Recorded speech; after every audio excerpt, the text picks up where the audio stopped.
So as the nice lady has said, our recording is in progress. We will record this and we will send this out for folks, and it'll be up on our coaches resource page if it needs to be reviewed. But welcome to our coaches meeting for strength and conditioning. This will cover just some tips and tricks and stuff to prepare you as coaches to put you in a good spot for strength and conditioning for 2023-2024. It won't have every single detail, but I will send you a link to the website where you can find the rule book. The good news is we haven't had any real major changes for strength and conditioning. So if you've been around in past years, it's going to be very similar to what we've done in the past. Reminder that plunge for Cool Schools is February 1st. So if you are a school that typically does the polar bear plunge with us, that is the date and time. The fundraising website is open at plungemd.com. If you are not a team that typically plunges with us, definitely consider it. It's very fun. It's very cold, but very fun. So if you have any questions about plunge, please reach out to Allison Crosscut. She has taken over our Cool Schools portion of plunge, and she is more than happy to help you. If for some reason you can't get a hold of Allison, you can always reach out to myself as well. Additionally, we also help fundraising plunge teams get busing to plunge. We want to make sure that you guys can travel and get all your students there, and that's not a prohibitive obstacle keeping you from fundraising for plunge. Again, if you have questions on this, Allison can help you out. Not all districts require the Coaching Unified Sports training. It's a free training offered through NFHS. It's a really good coaching course, especially if you have anybody new to unified sports. It allows them to really get a good grasp of what it is all about if they haven't experienced it before a season. And the really cool thing is that we have Maryland unified teams in the actual training that is a national training. So very cool, very good training. Reminder on athlete leadership stuff. Part of the other components of our Unified Champion Schools program, along with the Interscholastic Unified Sports, is youth leadership and whole school engagement. And one of the things that we do for youth leadership is we want you guys to have active captains on your teams. So again, having an athlete and a unified partner teaming up throughout the season to be captains of your team, to support you as a head coach, to be leaders on your team, and to set a good example for the rest of your team. These are just some of the things about captaincy and stuff. Again, they can be leaders with how they communicate. They can be leaders with how they act as a teammate. Again, we want to see our young adults taking leadership positions on teams, especially if it can help you out as coaches, right? Maybe it's helping with team warmups. Maybe it's helping communicate to the other athletes on the team what needs to happen, so on and so forth. When you do have team captains, we will continue to share this QR code throughout the season. It links to a SurveyMonkey. We would like you to submit who your captains are for your teams so we can recognize them with a certificate. And that will be handled by Melissa Kelly and her Unified Champion Schools teams. So again, we will continue to push this QR code to you throughout the season. But when you have determined captains for your teams, please submit them so we can recognize them. Sportsmanship, put a little note in here. Again, good sportsmanship from the top down is really important, especially from coaches. Your student athletes will take the lead on how to deal with tough situations or not tough situations, really fun situations, based on how you deal with them as coaches. We want to remind coaches, good sportsmanship, set a good example for your team, and be a strong leader because it trickles down throughout your team. The agenda tonight, we'll go through some various things. It'll be a lot of admin stuff, and then we'll cover some rules as well. It should be a lot of things that you guys have seen before, so nothing really weird or new. If you have not met Meredith, Meredith is our sports chair. She covers flag football, strength and conditioning, and track and field. This is her first time going through strength and conditioning, but she's done a fantastic job with track and field. She did an amazing job with flag football, with us hosting that for the first time this fall. So if you need anything from her, similar to Katie Turner's email, which you may deal with for other sports, her email is there. It's her last name.somd@gmail.com. And if you see a phone call or a text from somebody in a Virginia number, it's probably her, like I give the notification for me being a New Jersey number. Additionally, another add to our team is Tyler Harrell. He is going to be our manager for high school unified sports. That is his contact. He is going to be working very much at our district level, helping our district reps with, making sure they have the right equipment and all the materials that they need. If they need support for district tournaments, he's going to be helping with a lot of that stuff. So that's going to be the game plan. If you need something at a district level, work with your district reps and or Tyler, reach out to me as well. He's the only one out of us three that has a Maryland phone number. So that is good to know. Additionally, for our folks that are on the shore, Tyler lives in Salisbury. So he actually might be closer to you on a given day than I am in Baltimore. So if something should come up support-wise that's needed, he might be able to support the shore crew a little bit quicker than I even can. So keep us in the loop if you need anything. Tyler's very excited to start and help you guys out. And then this is me. If you don't know me by now, good for you. You've dodged the bullet for long enough. But that is my contact information. I do have the New Jersey cell phone number. So if you see a 973 area code coming through, it's likely me. When I do phone calls, I tend to leave voicemails if people don't pick up because I understand I don't pick up for foreign phone numbers either. So if you see a Jersey number, it's likely me. We're going to talk some admin stuff really quick. Most of this we're going to burn through pretty quickly along with like forms and stuff like that because you guys know what the deal is there. Here's the season timeline. With this said, this is the season timeline that we have given to district representatives for when Special Olympics Maryland needs paperwork and so on and so forth.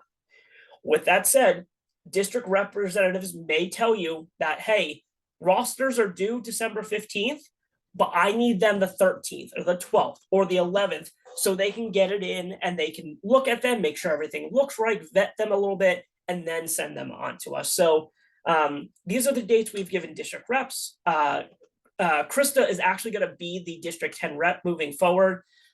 So she will be the main communication point when it comes to District 10. For our folks on the lower part of shore, that is Jen Hill. Jen Hill is continuing to be the district rep down there. So again, these are the dates that SOMD needs to pay for. Doesn't mean that's when your district rep is going to ask for them. I would crystal ball probably about a week prior to that is when your district reps are going to look for this paperwork. The main dates for paperwork off the top, December 15th are just the rosters. We just really need the rosters so we can start putting them in the GMS, so on and so forth. It's the registration stuff. If you happen to be able to get your student athlete paperwork in line around December 15th, great, that's awesome. That's a huge head start for us. If not, it's okay. We get it. Navigating, post Thanksgiving through December into the new year is not the easiest thing for us to do. That's why we put a deadline on the beginning of January as well. January 9th is when we want you guys having your assessment forms and your competition rosters ready. Additionally, any coaches or volunteers or team managers or paraprofessionals that are working with your team that need to be Class A certified to work directly with your student athletes at our event, that needs to be done January 9th as well. Again, you can do all that stuff through Volunteer Hub. It's pretty easy. It's step by step by step. We also have the step by step for Volunteer Hub in the slideshow that we'll breeze through, but that's in there. Also a reminder for those folks that need to be Class A cleared, coaches, volunteers, team managers, paraprofessionals, that's a once every 3 years thing. So if you are a coach or a volunteer that has done it in the past year or two, you're probably good. I will work to get an Excel spreadsheet pulled, essentially that says who needs what. And we will get that to you guys so you can have an idea for who's on your team and who may need updated stuff. Give me, next week sometime, I will probably have that out to you. Other dates on here that you want to know. Our pre-competition webinar is scheduled for Thursday, February 8th. It's a little early just because we have indoor bocce and strength and conditioning back to back. We want to get you the information early. With that said, everybody that participates and turns in all their paperwork for strength and conditioning are eligible to go to the state tournament. So if you want to mark that on your calendar now, it is highly likely that you are going unless you choose for your team not to go. So take down that link. Again, we'll share the slideshow so you can take down the link later, but clicking on that link will allow you to register. And finally, February 20th is the strength and conditioning state tournament down in Snow Hill. We started going down there last year as our first full year at Snow Hill. So we're really excited to go back. They're a really great facility. They're really good to us. We'll be down there on the 19th for setup. 20th, we will have the competition. Knowing it is wintertime, knowing that we are on the shore and weather can push through in very quick, odd moments, we do have a weather date for February the 21st. Should we get snow or ice or whatever happens. Again, as we get closer, I'll keep an eye on the forecast, keep you guys in the loop on anything that changes along the way. Additionally, this link here will take you to our strength and conditioning website page for Special Olympics Maryland. It'll have the rules, it'll have date updates, so on and so forth. It'll have all sorts of stuff for you. Additionally, you can go to our website and find all sorts of other supports, documents to help you as coaches, powerlifting, coaches guides and stuff like that, all sorts of stuff that can help you as coaches, and you can pass along to other assistant coaches as well. I'm going to pause after the admin stuff. Initial admin questions. Not seeing anything in chat. And again, a lot of that stuff is business as usual. So it's not super surprising for you guys. I get it. All right, we'll keep plugging along. Forms and registration, for the most part, we're going to plow through this section. You guys have seen this paperwork before. Paperwork has not changed in any way, shape, or form. So it is business as usual when it comes to paperwork. Every student athlete for the year, if they have not done so already, needs the application for participation. They need to turn this form in. Again, this is a form that is a one-off for each year. So every year when an athlete comes on board for the first time, it needs to be done. Additionally, if you would like to go to our website, you can go there and there's a digital form that you can fill in right on the computer.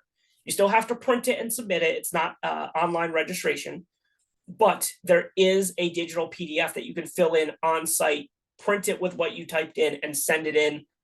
If folks want to send it home and handwrite on it and turn it in, that's fine with us as well. We're trying to give you as many options as we can. The other one that needs to be done is the communicable disease waiver, the CDW form. This is essentially our COVID form, and if we get COVID 6.0 tomorrow or 7.0 2 years from now, whatever the next thing comes down the line, this covers it essentially. With that said, this is a form that is one and done for everyone. If they have done this ever in their unified sports career, they don't have to do it again.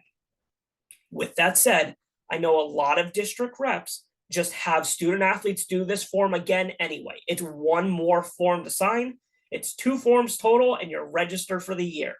A lot of them just say, hey, we're already sending 1 form home. Let's send the 2nd form home. Let's get it signed. Let's just have both of them every year. That is up to you. If you have somebody that you want us to double check that has done it before, we're more than happy to do that for you. The affirmation of eligibility is the team roster. We made a minor change in 2022 in the summer, essentially just to add the roles so that you can circle or highlight what the role for the athlete is. That was a major request. Otherwise, this form is business as usual. This is what we want December 15th. One of the big things I've reminded coaches and district reps as we've gone through the fall of this year is have this turned in by December 15th with who you expect to be on your team. If kids drop, they drop. That's okay. We can live with that. If we have to add 1 or 2 people after that, that's okay. We can do that. But let's get a head start on the paperwork and the GMS stuff to get them registered instead of saying, well, I waited till January 9th because, you know, I knew I would have more kids after January 1st. Well, now we're 2 weeks behind getting in the data entry stuff and stuff like that. So get this in December 15th. If we need to add 1 or 2 after that, not a big deal. We can do that. If we need to drop 1 or 2 after that, again, not a big deal. But let's push to get this in on the 15th so we can get rolling pre-New Year's. This section I like to point out over and over again. This section should be filled in with any adult or even team manager that is a minor, that is a student at your school, if they're helping with your team, if they're a head coach, an assistant coach, if they're a paraprofessional, if they're a team manager, if they're an AD from your school that's super involved with your strength and conditioning team, if they're anybody that works directly with your athletes as part of your team on a consistent basis, and there's a chance they go to state tournament with you, please put them in this section on your roster. What that allows us to do is they get registered into GMS. And then when it comes to tournament time, those credentials that we print to let know who's on what teams, who has access to the competition area, who gets a lunch because they're on the actual roster, all those people are already on there, and we're not scrambling at the end of the season to add a paraprofessional that we forgot about. Or my AD comes to every practice and he decided at the last minute to come to states. Put him on the roster on the 15th. I'd rather add him on the front end than have to add him at the last minute. So again, with the team roster, it's important to get your student athletes on there. Please, please, please get any sort of adult working with your team on there as well. Additionally, do make sure that you do fill out the date of birth section. If we have new athletes we have to add to GMS, we need their date of birth to add them. Otherwise, it won't let us register them to events because it'll say their birthday is 0. And that just won't let us put them in any of the powerlifting or the shuttle run. GMS just says, no, 0 is not a real birthday. So please, please, please put their birthday on there as well. Again, this just reminds the Class A forms of registration.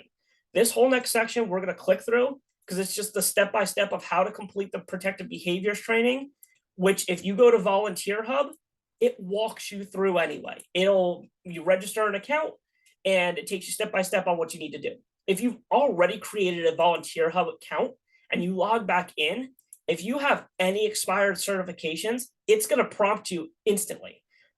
So again, Krista, Coach Jackie, you guys have been doing this for a while. If you did Volunteer Hub to register and it's been 3 years since you've done your protective behaviors, if you logged in today, it would pop up instantly when you log in and say, hey, your protective behaviors is expired. Why don't you hop on this? So again, once you go in, it steps you step by step through. We highly recommend that for registering for a Class A cleared volunteer, coach, paraprofessional, they do it through Volunteer Hub. It just steps them through everything. With that said, if you have somebody that is averse to being on a computer and turning paperwork in that way, it's just not great on a computer, that's totally fine. You can turn in the physical paperwork via email to us, scan it to us, send it to us. Additionally, you can find all of those forms under our school-based coaches resource tab on the website. When you click on that tab, it'll present you with all the sports seasons that we offer and take you to those pages if you want. But at the bottom of that page, it has every form that you potentially need to fill out for anyone that might be on your program. So if you have somebody that is just not interested in doing Volunteer Hub and they want to do the physical paperwork and turn it back into you, they can pull it off the website. Questions on paperwork stuff. Again, that is par for the course. None of that has changed. All right, we rolling tonight. I like that. COMAR regulations, again, mostly talk to district reps about this to remind them. But again, as coaches, COMAR essentially boiled down to the simplest concept is if you have a varsity track and field team, your varsity track and field athletes and junior varsity track and field athletes cannot run unified track and field. The closest thing that would come to that for this would be indoor track and field varsity or junior varsity athletes. It's not a 1-for-1, but there could be a COMAR issue. If you have concerns with somebody that might be an indoor track and field athlete or even an outdoor track and field athlete, and you have a concern about them doing strength and conditioning and it being a COMAR issue, please talk to your athletic director. Please talk to your athletic supervisors.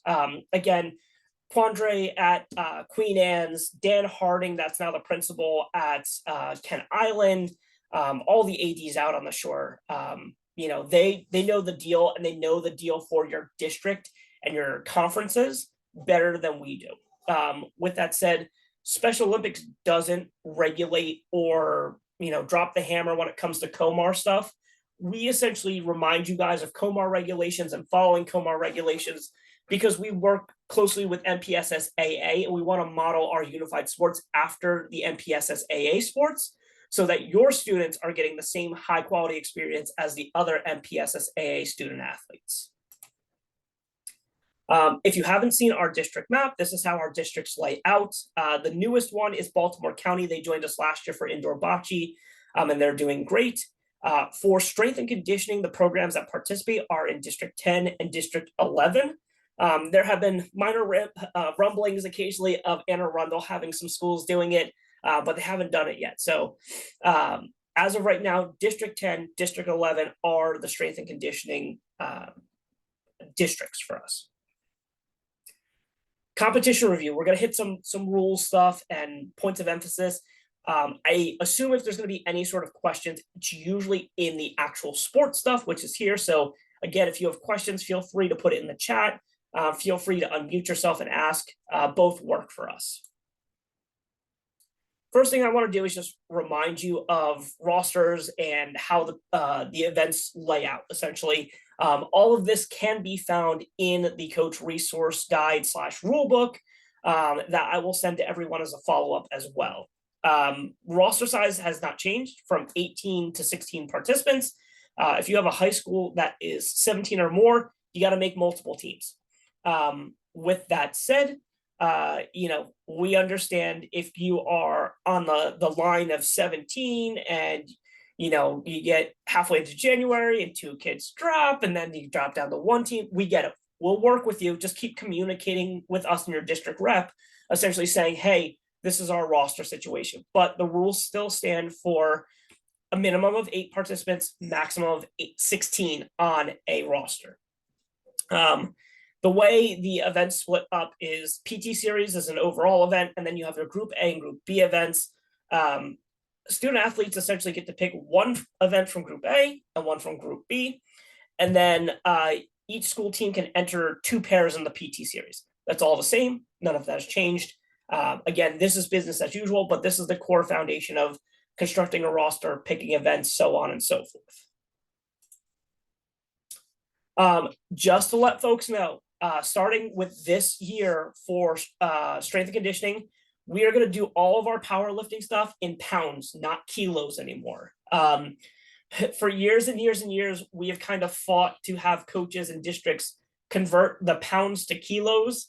And then if that doesn't happen, we tend to be converting pounds to kilos either 2 or 3 days before the competition or on site. We've decided we're just not going to fight that. There's not a single weight room in probably the whole country outside of maybe some like big, high school football powerhouses that use kilo plates. Everybody uses pound plates. I've never seen kilo plates in a high school. So we're not going to fight that anymore. We're doing everything in pounds. We're not converting. We're not fighting that. Traditional powerlifting rules for Special Olympics Maryland and Special Olympics overall uses IPF rules, and they use kilos. So if any of your student athletes graduate from school programming and join our community programming and do powerlifting, they'll have to get used to kilos there. But as long as they're in our high school programming, we're just doing pounds. We're not fighting the kilos anymore. Some powerlifting notes. Last year we had a question about deadlifting wrist straps or the wrist straps with the hooks. They are permissible to use if a student athlete has an issue gripping the bar. If it's a student athlete that can grip the bar, that wants to just use straps, that's a no. But if you have a student athlete that has trouble gripping the bar for deadlift, they can use the straps or the straps with the hooks to do the deadlift. The same rules for deadlift apply. Rules haven't changed. A complete lift has not changed. But if somebody has trouble gripping the actual bar for a deadlift, they can use the hooks or the straps if they would like.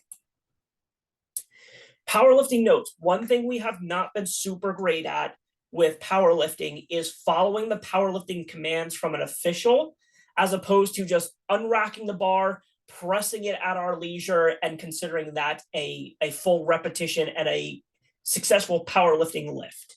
There is a procedure to it that our officials will do to signify a full, complete lift, and it should be done at the command of the officials. So we want to get your student athletes in that groove.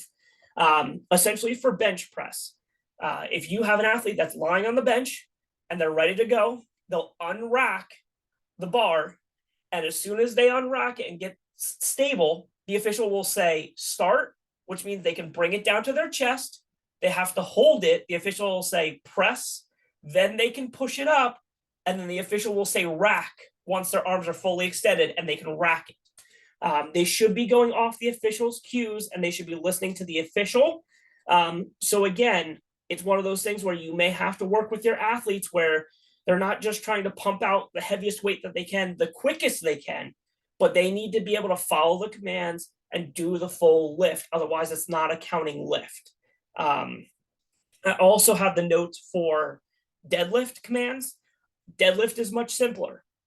Once the weights are racked, the safety clips are on there, your student athlete can get in their position. They can bend down, bend their knees, get their hands set, get their back straight. And then when they are ready to lift, they can do the lift. Once the full lift is done, their back is straight, their chest is out, the bar is up. The official will say down, and they can bring it back down, signifying a full lift. Those are the commands for both of the powerlifting events that we want your student athletes following. One good thing that is super duper helpful for you guys as programs on the shore, especially our upper shore crew, District 10, Easton High School, one of the assistant coaches, his name is Scott Hadaway. Scott Hadaway is a professional powerlifter himself, and he is our main official for powerlifting for strength and conditioning. If you have questions about powerlifting, if you need demonstrations on powerlifting, even if it's just videos being sent to you, reach out to Scott. Scott is an unbelievably awesome resource. He's been incredibly helpful for me because I'm not a powerlifter. The biggest thing I probably lift is a full pizza box, quite honestly. I ain't a power lifter. I won't lie to you guys. And so if you have questions, reach out to Scott. If you can't find Scott's email on the Easton website, reach out to me. I'll connect you with Scott. Additionally, if Scott doesn't have time to connect with you, we have other resources from our community program, Powerlifting. Powerlifting is a sport because of the safety regulations around it. We want to make sure your student athletes are doing it right so they don't hurt themselves. And whenever you need information on anything powerlifting, please reach out to us. Please reach out to Scott. We will get you resources that you need for coaching. Before I go on to PT series, which is always a fun topic, any questions on powerlifting stuff? Any powerlifting issues you've had as coaches? Okay. Again, powerlifting has been very clean, very well done. The biggest thing we are cleaning up is following the commands. And then on our end, we're just going to pounds. We're not fighting the kilos thing anymore. Speaking of cleaning things up, everybody did a really, really good job with the PT series last year. There have been years in the past where the PT series has been pretty ugly. It's been about who does it the fastest, not who does it right. And we've had some issues. We will continue to push and have you guys push as coaches doing the PT series exercises the right way. Because when they come to the state tournament, especially, we will have judges at each part of the PT series that does the counting for full repetitions. If they're not doing full burpees, if they're not doing full squats, if they're not doing full sit-ups, they won't get credit for it. And doing multiple wrong ones over and over again hurts your time more than doing them fast. So doing them right is just as important as doing it fast. With the burpees, a full burpee is starting in a standing position. Your chest and hips have to touch the ground when you go down, and then you have to come back to a standing position, and to finish it, you have to jump and clap your arms over your head. Your arms should be fully extended when you do the clap over your head to complete the full burpee. With that said, if there's somebody that has a physical disability that clapping over their head is an issue for them, communicate with us ahead of time and we'll work that out. Again, we don't want student athletes not participating in a given event because there is a barrier for them to do it. If we can find something that goes around that barrier to give them a good experience while still not harming the what the event actually is at its core, we will do our best to support them. With that said, if they enter an event and it's just not working, they can't get the full burpee for PT series. It's even with the hooks, it's too hard for a deadlift. Maybe look at a different event that might work better. Maybe stationary bike works better for them. But so that's a full burpee. Standing position, chest and hips touch the floor, back to standing position, jump, clap with arms fully extended over the head. That is one full burpee. The squats. Starting in a standing position, squat must be at least 90-degree angle. Going past 90 is much easier for us and our officials to see, and it ensures that the squat is complete. And ideally, your eyes and chin should be up, puts less strain on your back. But I understand there are some participants that when they go to do a squat, their head just goes down. That's just how it is. So again, the biggest thing with the squat is that 90-degree minimum angle, making sure that their knees are out over their toes and their butt essentially drops below where their knees are. Once their butt drops below where their knees are, you can't be more 90 degrees than that, essentially. So again, that's the full squat for completing the PT series squat portion.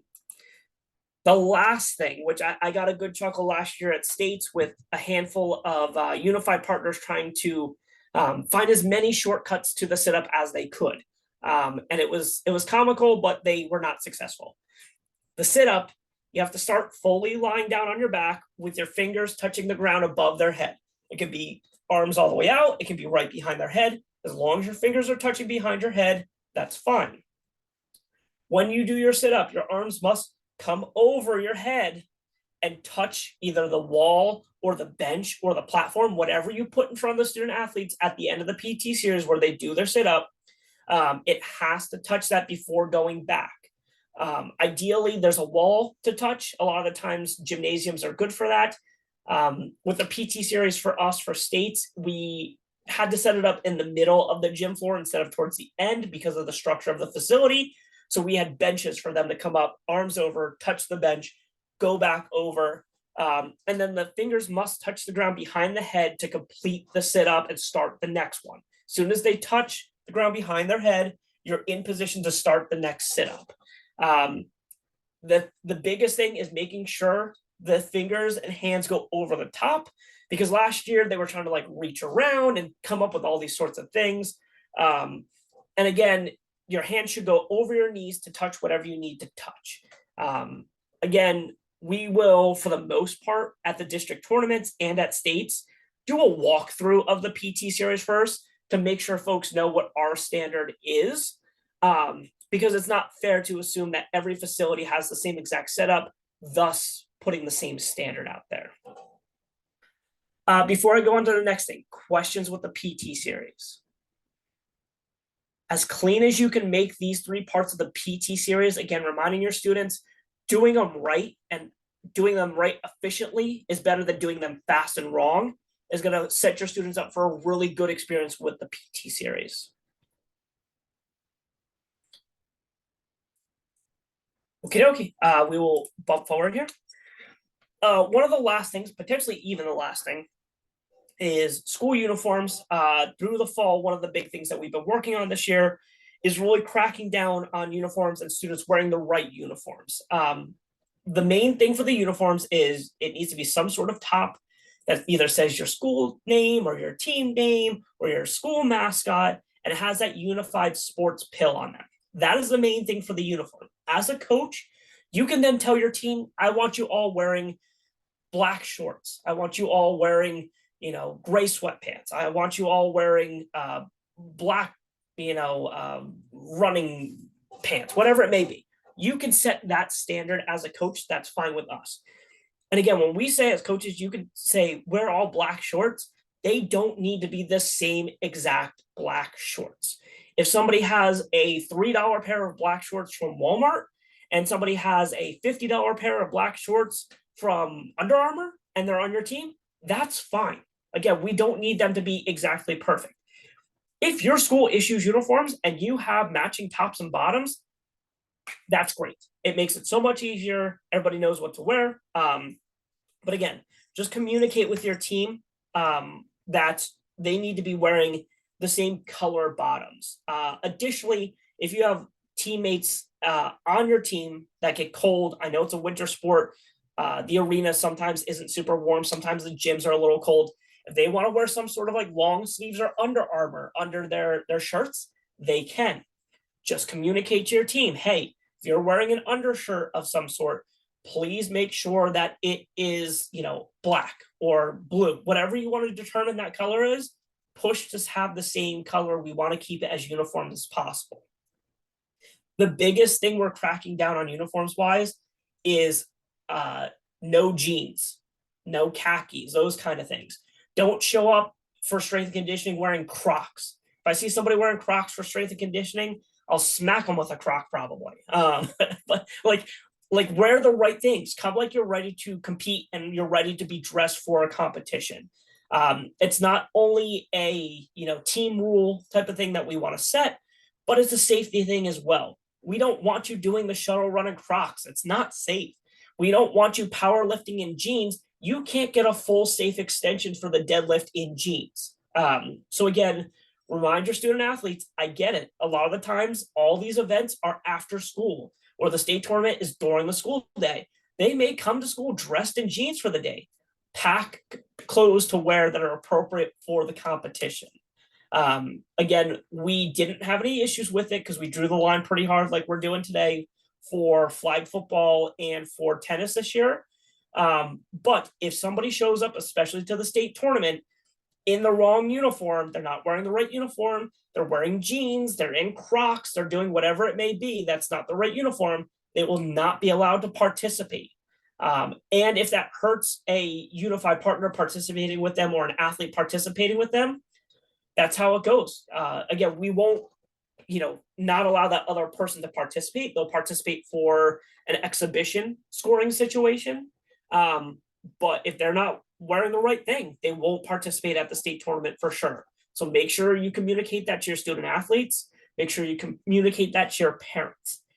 If there's something that comes up where you have an issue with a uniform, you have uniforms, but one of your individuals doesn't fit into the uniforms. You have old uniforms that are falling apart and you can't get something from your athletic director. Reach out to us. Reach out to me, reach out to Tyler, reach out to Meredith, any of us, all of us at the same time, whatever works, communicate with us. We're more flexible and willing to support and do things and help you out as long as we know in a good time frame. So check your uniforms when you get a chance, talk to your athletic directors, and make sure your uniforms are in good shape for sure. Questions on uniforms?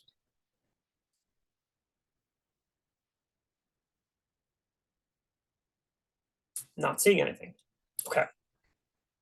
With that said, we are at the end of my slideshow rainbow for strength and conditioning stuff. Does anybody have questions on anything that I did not hit that you would like me to answer or even consider for an answer that I may not have, but I will get you an answer?